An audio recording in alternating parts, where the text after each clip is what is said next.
budget and management marks a significant stride towards transparency, accountability, and public engagement. Chief Minister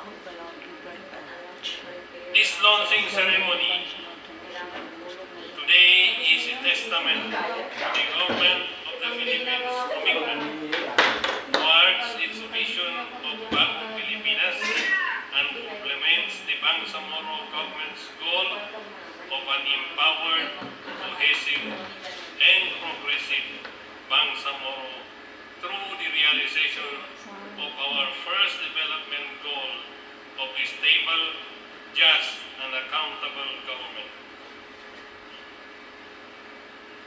In the heart of the Bangsamoro Autonomous Region, where the echoes of our collective struggle for justice and equality still resonate, we find ourselves at a crucial juncture. Today, we not only witness the unfolding of a nationwide campaign, but also affirm our commitment to the principles that guide us: moral governance, accessibility, and citizens' empowerment.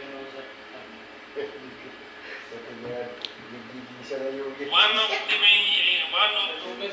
many concrete examples is the community monitoring and accountable, actionable concerns tracking system, or CMECTS APP.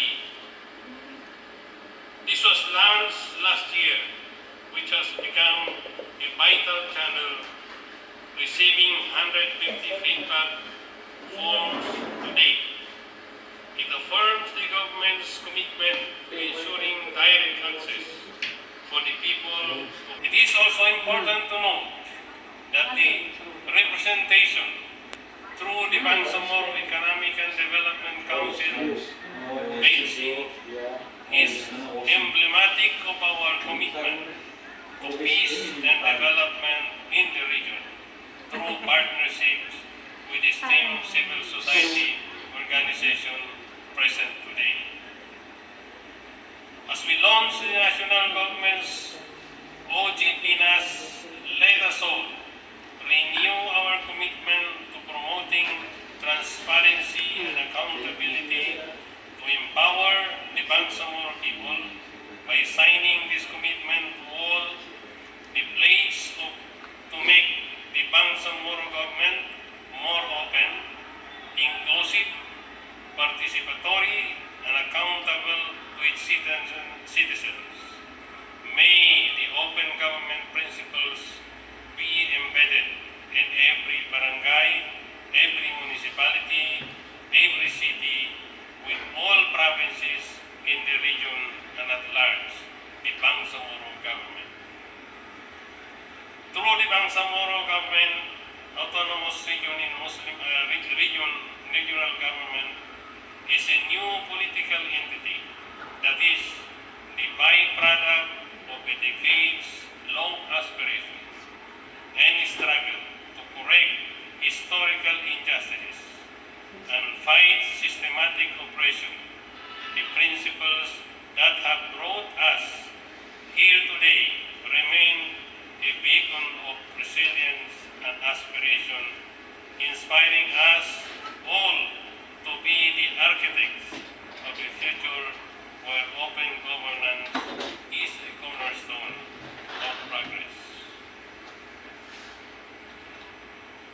Before I end, let me express my courtesy to the officials from the Department of Budget and Management, led by Secretary Amenah Pangandamen, to the Senior Minister and Minister of the Bangsamoro Cabinet, members of the Bangsamoro Transition Authority, Parliament, governors and local chief executives across the BARM, to our partners in civil society organizations, to all our friends in international and national non-government organizations, to all Bangsamoro civil servants, my fellow Bangsamoro, let us all work towards expanding public engagement, encouraging civil society involvement, and strengthening transparency and accountability.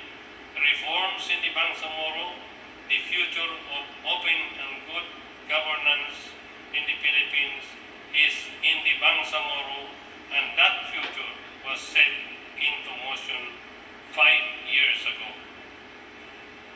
Maraming salamat sa inyong lahat. Wabillahi taufiq wal hidayah. Wassalamu alaikum warahmatullahi wabarakatuh. Waalaikumsalam. And continue with Chief Minister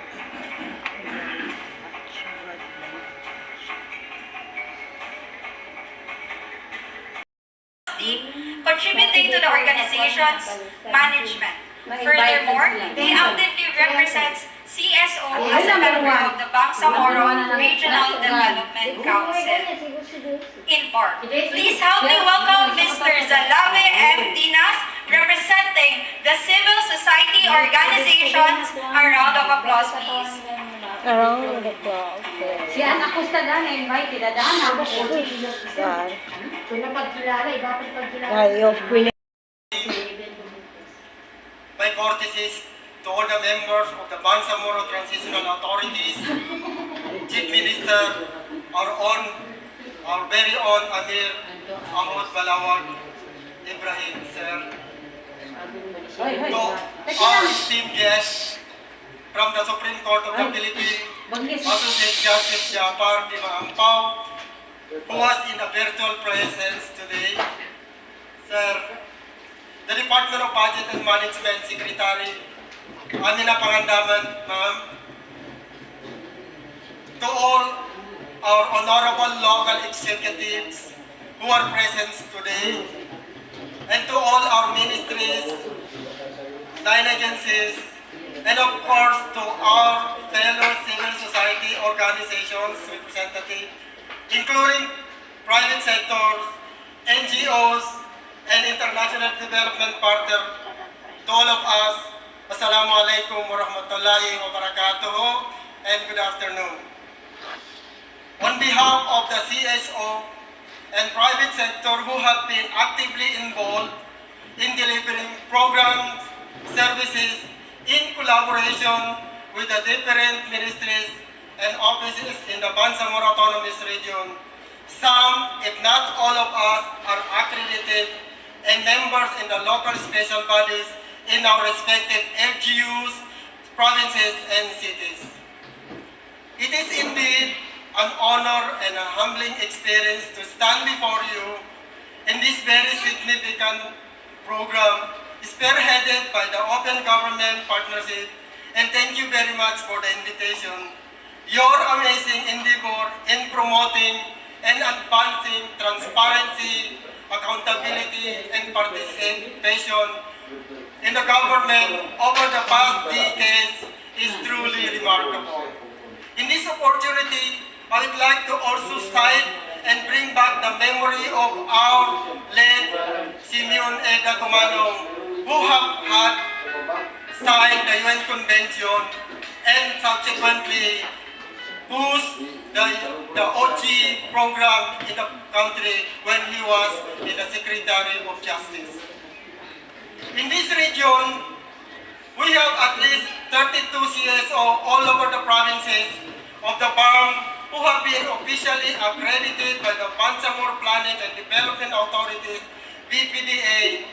5 of us are part of the Bangsamoro Economic Development Council as a private sector representative members.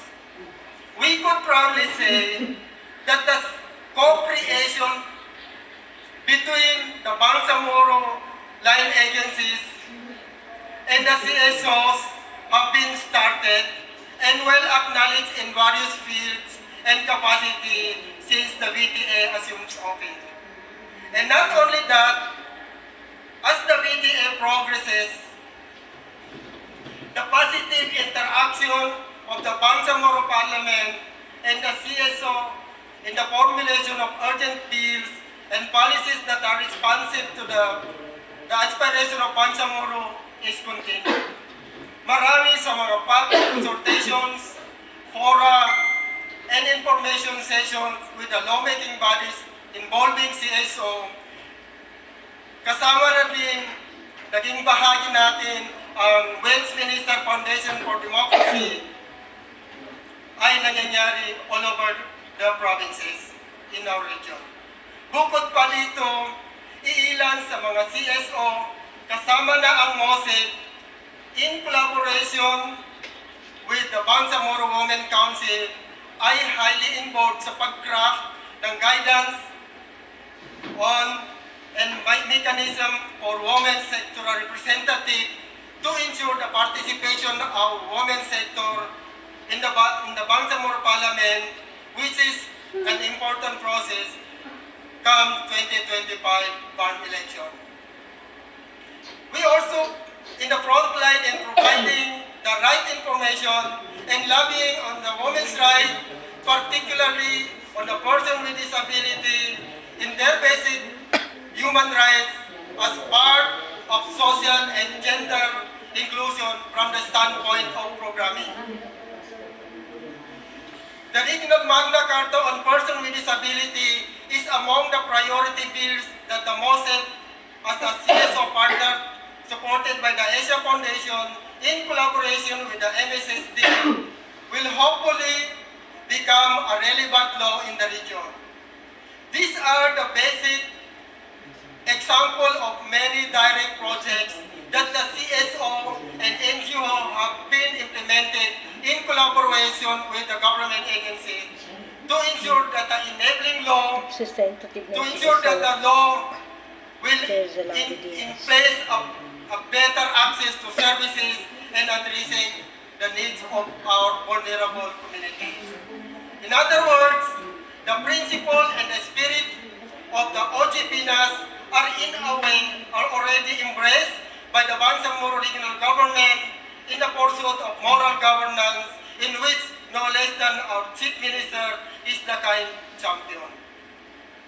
Meanwhile, the CSO believes that the importance of open governance and the role it plays in strengthening democracy and curbing corruption and promoting better development is crucial to make an impact to the lives of our people. The presence of CSO is a huge and a strong force multiplier that the government should unlock and engage with. In the case of the Bangsamoro region, the geographically isolated and disadvantaged area, or the so-called GDAS, that have poor access to social key infrastructure services such as education, water, sanitation, health, and information, in which both the government and the private sector face challenges to deliver efficiently and effectively. And so, the CSO are there that can be a potential partner to co-create and co-own in improving public services and governance. In conclusion, I would like to extend my warm wishes and appreciation to the following: Ministry of Finance, Budget and Management headed by Minister Atty. Ubaida Pakasam, our Secretary Amenah Pangandamen, of the Department of Budget and Management and the Ministry of Interior and Local Government, Atty. Shah Ilaiha Drama Alba, and of course, the Bangsamoro Planning and Development Chief Engineer Muhajirin Ali. With these four brilliant and young, energetic Bangsamoro professionals in four pillars of mainstream government offices, by their transformative leadership and collaboration to make a synergy, I'm so optimistic to see the brighter future of the Bangsamoro, inshallah. And therefore, I'd like to leave this message for them. Ang pangarap ninyo, pangarap din ng mga batang Bangsamoro. Walang imposible kung sama-sama sa pag-unlad. Kaya mo, kaya natin ito. Wabillahi tawfiq, wal hidayah. Wassalamualaikum. Walay komisyonahan ni talaga. Ito po ang Clinic Minister Zalavi Dinas, representative ng CSO or Civil Social Organization. Dinas for his invaluable and exemplary service rendered as a keynote speaker during the conduct of OGPNAS in BARM on January 24, 2024, held at Sharif Kabunsuan Cultural Complex, Bangsamoro Government Center, Cotabato City. given this 24th day of January 24, held at Cotabato City, Philippines. Signed, Minister Obaida C. Pagkasan.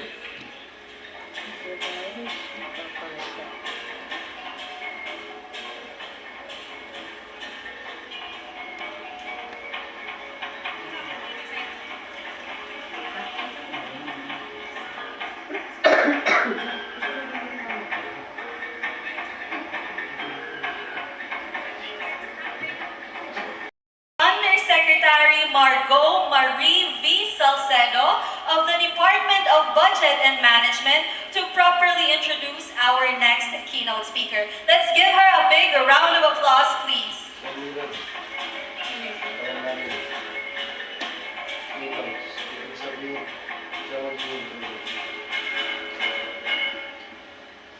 Good afternoon.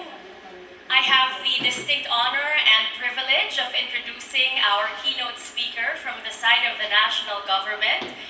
But I would be remiss if you would be looking only at me and my beautiful face as I introduce our keynote speaker, because she is the most beautiful one in this room today. And so on that, as I introduce our keynote speaker, may I call to the stage our Budget Secretary, Amenah Pangandamen, as I give the introduction to her.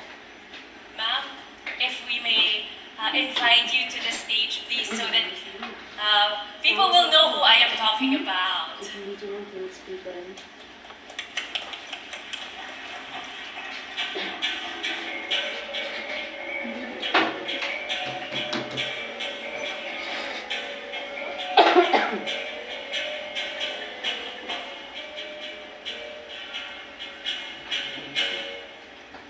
Thank you, ma'am.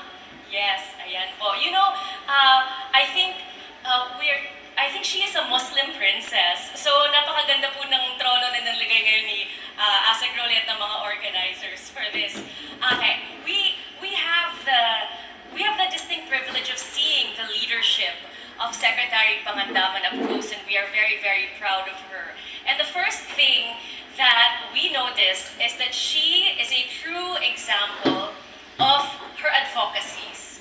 And the first advocacy that she has, which is why we had the Public Financial Management Competency Program in General Santos the past 3 days and today, is budget efficiency, bureaucratic efficiency. And we are very proud that we want to introduce her properly, so we are very proud that under Secretary Pangandamen, we had historically the fastest signing of the General Appropriations Act in history. But she did not stop there. Aside from that, having it passed in December, by January, she already had 50% of the budget released. By March, she already had 80% of the budget released. And by June, almost 100% of the budget released. That is how efficient Budget Secretary Pangandamen is. And that is why, when there is underutilization, she doesn't like it. So, she has asked all of the national government agencies to give their reports on their catch-up plans. And that is why we had that capacity development also for the different LGUs. But today, we will talk about one advocacy that is very, very close to her heart, which is why we are all here today, which is the open government. And of course, she will give her keynote address, but I just like to highlight 3 things because she is very humble. First is that she brought the biggest Philippine delegation of open government to the Open Government Summit in Estonia, because she is determined to make the Philippines not just the leader in open government in Asia, but to make the Philippines the leader in open government in the world. More than that, we have started this OG Pinas campaign to bring open government to the different parts of the entire Philippines. And although the Philippines is a founding member of open government, it was only under the leadership of Secretary Pangandamen been institutionalized, and open government will now have to be inculcated and done by all national government agencies, so that we will have not only a whole of government approach, but a whole of open government approach, thanks to Secretary Pangandamen. But most of all, her biggest advocacy is Mindanao. I just found out today from Undersecretary Wong that since she became Budget Secretary, she has been to Mindanao not just 5 times, not just 10 times, but 14 times. She is a true champion of Mindanao, and as co-chair of BARM, of the IGRB, or Intergovernmental Relations Body, all 7 mechanisms for BARM have already been activated under her leadership. And most of all, she is also championing with the National Historical Commission, honoring Mindanaoan culture, as she also activates the celebrations for the 650th anniversary of the arrival of Islam in the Philippines. Dahil po sa kanya, lahat po kami marunong na rin Assalamualaikum warahmatullahi wabarakatuh. So ladies and gentlemen, without further ado, it is my honor, privilege, pleasure, and joy to introduce a true daughter of Mindanao and the most beautiful daughter of BARM, Budget Secretary Amenah Pangandamen.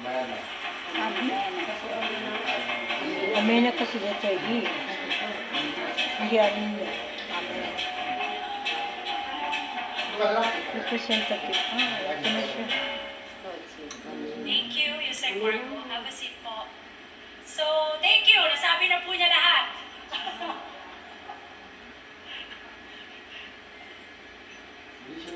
Bismillahirrahmanirrahim.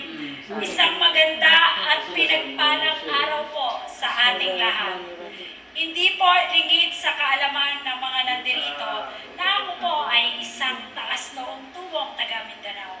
Ako po ay isang Maranao. Kaya naman, ako rin po ay anak ng BARM. So please allow me to begin by saying, Assalamualaikum warahmatullahi wabarakatuh. Allow me to also acknowledge the presence of retired Honorable Lord Jack McConnell, the former First Minister of Scotland, member of UK House of Lords, and expert advisor of Westminster Foundation for Democracy, extending to us the UK government's commitment to the Bangsamoro Peace Building. Secondly, I would like to express my sincerest gratitude to everyone who made this purposeful advocacy campaign possible through their invaluable support. Our very own DBM Regional Office 12, headed by no less than Director Ahmad Usman. Saan ka ba? Tayo! Tayo! Tayo! Our colleagues from BARM, Chief Minister Ahod Balawag Ibrahim, Ministry of Finance and Budget and Management, my counterpart, Minister Obaida Pakasam, Ministry of Interior and Local Government, congratulations ma'am, Minister Shah Elaika Dumama Alba, and the Office of the Chief Minister, Bangsamoro Information Office. The local government of Cotabato City, led by Mayor Muhammad Ali Bruce Matabalao. Of course, you heard a while ago, again, my fellow Maranao, Associate Justice Japar Dimaampao, the consortium of Bangsamoro Civil Society, represented by Mr. Salavi Dinas, and our partners from the civil society organizations, our fellow public servants, and our dear participants. We ended last year's run of OG Pinas in Davao City, and I couldn't be happier to be back in my beloved land of promise, now in BARM. To kickstart the year, only 2 months since I expressed my hope to also bring OG Pinas here. A testament to the hard work and commitment of the DBM to empowering BARM, and a true testament to our strong relationship with BARM. To the BARM ministers who have supported this event, once again, maraming salamat po. Shukran. Definitely, we have a lot of reasons to celebrate, including this momentous collaboration between the BARM, DBM, and the PHOGP, sharing the common desire to bring the government closer to the people. Most of all, we are truly blessed because we are also commemorating the 5th founding anniversary of BARM this week. As co-chair of Intergovernmental Relations Body, working hard on the development of BARM, this truly warms my heart and means a lot to me. Back to OGP, alam po ba ninyo na ang Pilipinas ay isa sa 8 bansa na nagtatag o naging founding member ng Open Government Partnership? And it was only under the administration of President Ferdinand Romualdez Marcos Jr. through the issuance of Executive Order Number 31 last June 2023, we have now institutionalized the Philippine Open Government Partnership. In line with this executive order, we have brought the OG Pinas National Advocacy Campaign to different strategic locations around the country, from Luzon, Visayas, and Mindanao, in pursuit of strengthening public participation and policy making and governance. Sa pag-iikot po namin sa iba't ibang bahagi ng Pilipinas, nakita ko po na napakaraming magagaling at matutuwid na mga local officials na nagsusulong ng open government o bukas na pamamahala sa kanilang mga nasasakupan. At indeed para sa marami ang nating mga kababayan na nagpakita ng kanilang pakakaisa sa ating advokasya. Gaya po ng sinabi ng Chief Executive Officer ng Open Government Partnership na si Sanjay Pradham noong nakaraang OGP Global Summit sa Tallinn, Estonia, ang open government daw po ay talagang nasa dugo na ng mga Pilipino at ang OG Pinas ay matibay na patunay nito. Hindi lamang po dahil ako ay isang Mindanaoan, ngunit dahil rin sa aking mga personal na karanasan at pakikisalamuha sa ating mga kapatid dito sa BARM. Alam ko pong napakalaki ng ating pagpapahalaga sa good governance. In fact, one of the principles of the Bangsamoro Administrative Code adheres to that. In pursuit of moral governance, the Bangsamoro government shall maintain honesty, integrity, transparency, accountability, and participation in governance, and take positive and effective measures against graft and corruption. Indeed, we must make the call for open government and good governance stronger and louder here in Mindanao and in BARM. Marami na po tayong pinagdaanan para makamit ang kapayapaang ating tinatamasa sa kasalukuyan. At ngayon, kailangan naman natin ang open government upang mapangalagaan at lalong mabigyang halaga ang tinatamasang kapayapaang ito. Kaakibat po ng peace-building process ang pagsiguro na ang ating mga kapatid at kababayan sa Mindanao ay makaahon sa kahirapan bunga ng ilang taong labanan. As such, I firmly believe that peace-building and socio-economic recovery will be sooner achieved if we invest in inclusive, responsive, and accountable governance systems. We need to establish public trust in our institutions that will strengthen our commitment to carry our people forward into a peaceful future. And this is what Bagong Pilipinas is all about.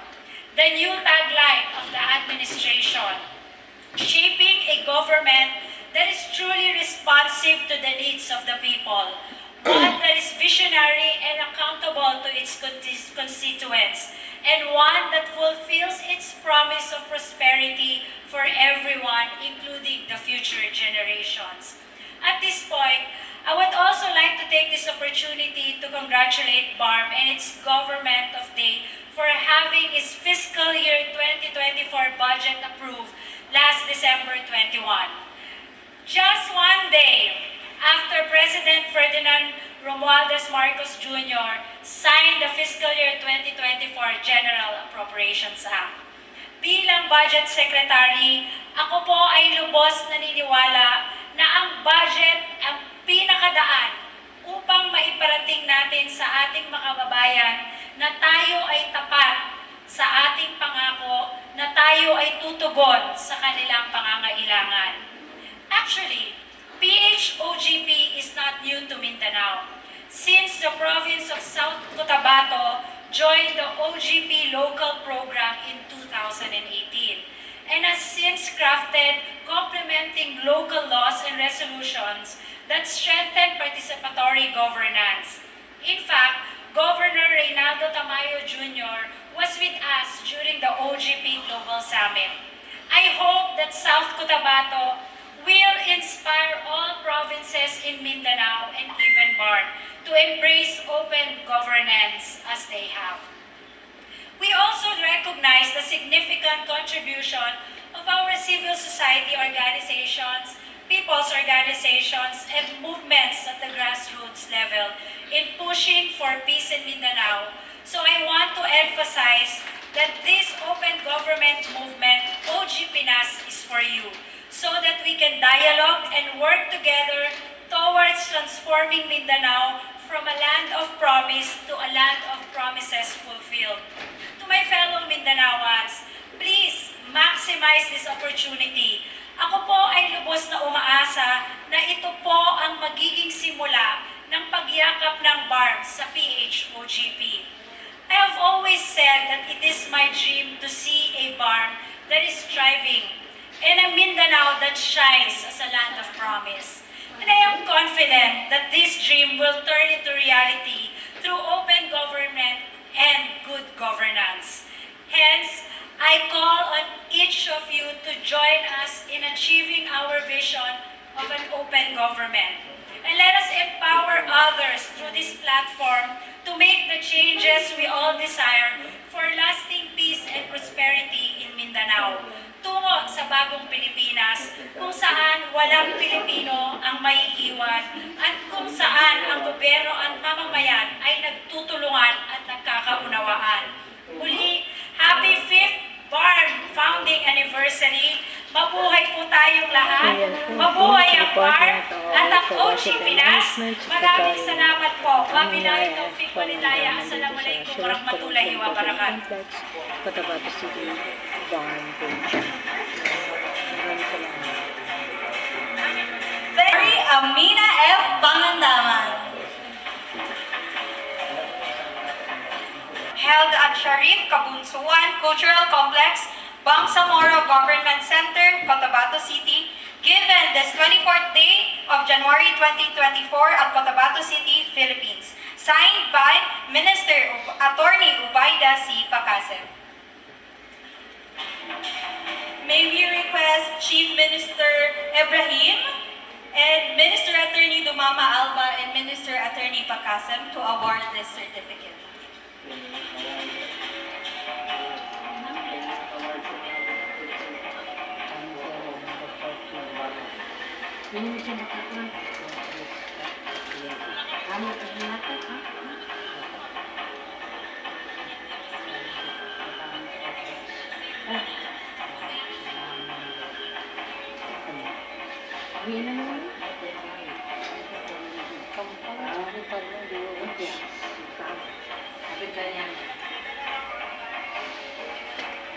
Picture sila ni Kuan Atty. Siya ilayhad Dumama Alba. The Chief Minister.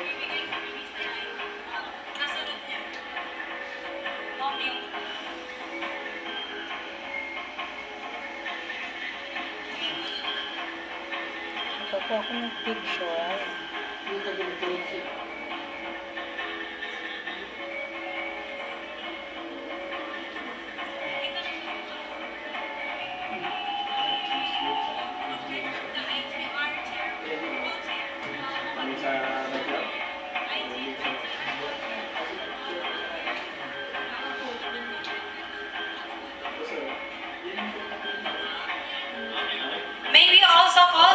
Intergovernmental Relations Body Co-Chair Minister Mohagir Iqbal to award another token of appreciation for the Honorable Secretary Pangandamen.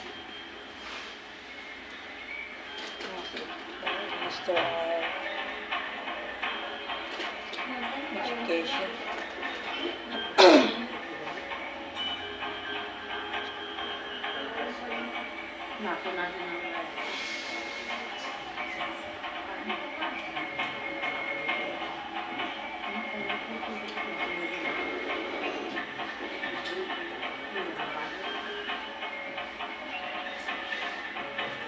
Thank you very much, Secretary Amenah F. Pangandamen, and to the Chief Minister Ibrahim, Attorney Dumama Alba, and Attorney Pakasem. At this moment, we are going to in upholding the principles of open governance. So to lead this pledge, once again, may we have Chief Minister Ahod Balawag Ibrahim of the Government of Bangsamoro Autonomous Region in Muslim Mindanao, and Secretary Amenah F. Pangandamen of the Department of Budget and Management.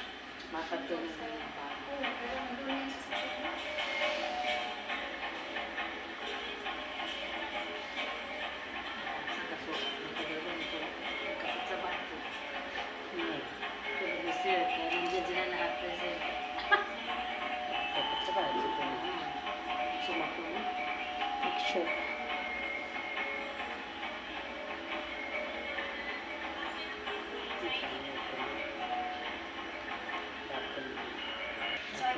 Pledge. And I hope everyone will read it also. Pledge of open We, governance. the representatives from government and non-government sector, take this pledge to commit ourselves with utmost sincerity to uphold open government partnership, values and transparency, accountability, citizen engagement, and strengthening governance through technology. We have to raise our right hands. Guided by the Open Government Declaration, we commit to actively engage the different branches and levels of government, civil society and business community, the youth and the general citizenry to promote access to information, fight corruption, deepen public participation, and develop platforms to deliver better services for the Filipino people. Ultimately, we endeavor to be active, open government champions in our work and in our community as we collectively pursue innovative, inspirational, and evidence-based initiatives towards making open government the norm. Congratulations to all of us.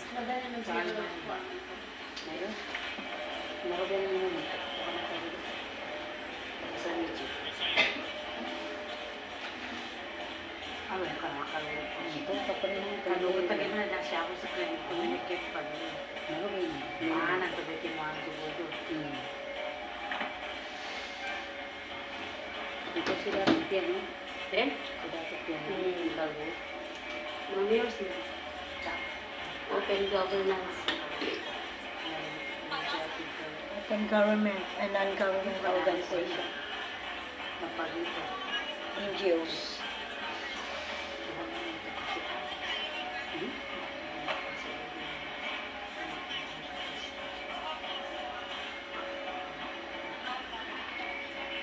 Sign sila. Sign. Now, well, good afternoon everyone. We are witnessing the signing of the pledge ball of Secretary Amenah F. Pangandamen and Chief Minister Ibrahim. To join them in the signing, may we request the ministers of Ministry of Finance, Budget and Management and Ministry of the Interior and Local Government, together with the Intergovernmental Relations Body, Minister Mohagir Iqbal, and the BTA Parliament Speaker, Pangalian Balindo. May we also request Governor Makapua to please join the stage for the signing signing of the pledge wall.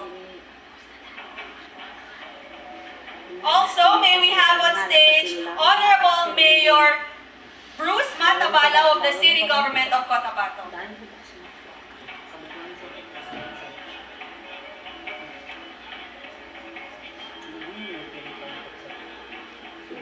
May we request all the photographers to please clear the area first to allow our ministers and all the officials for the signing of the pledge wall.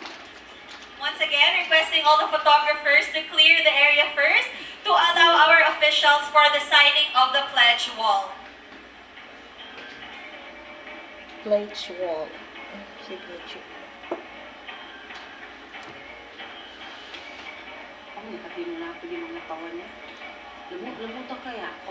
Now, for the next batch of signing, may we have the development partners and the private sector's representatives, starting off with Mr. Giamel Alim of the Consortium of Bangsamoro Civil Society, Mr. Zalave M. Dinas of the MOSEP Incorporated, Ms. Aliyah B. Adam of the Singanan O. Mindanao, Morsiden A. Hussain of the Unipad Incorporated, and Mr. Karl Marx L. Marak of the Tulong Lupa Sug Incorporated. Tulong Lupa Incorporated. Who's here? For our Makatwa, development nandiyan si partners, Makatwa. we have Datu Manong Emil of the Westminster Foundation for Democracy. We also have Lord Jack McConnell, representative of the British Embassy. Also with them is Ms. Vivian Suerte of the United Nations Development Program. And also Sanjay Mathur, the Regional Director of the United Nations Office for Project Services. Also, may we have on stage for the signing the officials of the Office of the City Mayor.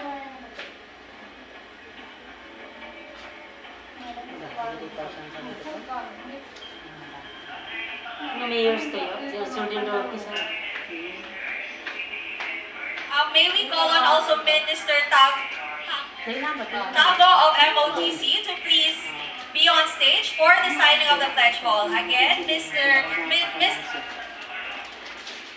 Baisalin Tago to be on stage for the signing of the pledge wall. Again, Minister Baisalin Tago.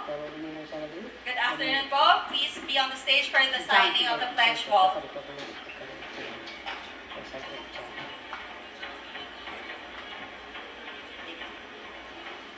Tawagan si Sumana. Once I calling your name, come to it. Why you not listen to me?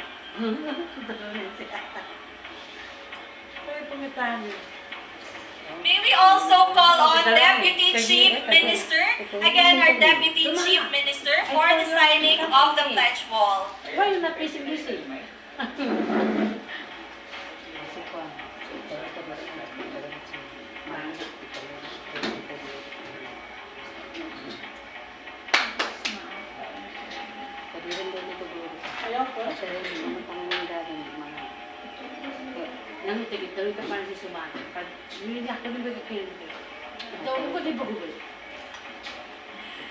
For the information of everybody,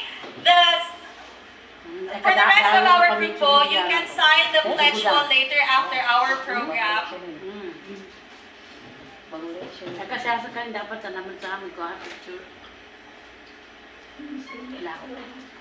Again, for the information of everybody, signing of the pledge wall will be available after our program for the rest of the group. Thank you very much. Kaya naman dito yung ang dami pa ha? Dapat mo. Hindi na ka doon. Makatapos na mo. Uy. Alam ko rin communicate. Mga karyo. Kapag yung lang. Ay nakawakas na. Picture taking ka na din. Hindi kumang-kumang talaga ka mga. Tinawagan ko sa Now that we've collectively pledged our commitment to open governance, let's have a photo opportunity together with the Honorable DBM Secretary